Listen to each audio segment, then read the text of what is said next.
রাজশাহীতে শুটিং চলছে শাকিব খান অভিনীত এবং রায়হান রাফি পরিচালিত তাণ্ডব সিনেমার।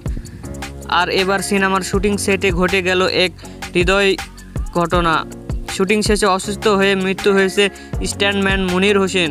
শনিবার 3 এপ্রিল বিকালে রাজশাহী মেডিকেল কলেজে হাসপাতালে চিকিৎসা করা তাকে মৃত ঘোষণা করেন। বিষয়টি নিয়ে সংবাদ মাধ্যমে পরিচালক রায়হান রাফি বলেন, মনির দুপুরের দিকে শট দিয়েছিল, এরপর সবার সঙ্গে স্বাভাবিকভাবে গল্প করেছিল। হঠাৎ করেই 2-1 ঘন্টা পর তার শরীর খারাপ করে দ্রুত হাসপাতালে নিয়ে যাওয়া হয়, কিন্তু তখনই জানা যায় সে আর নেই।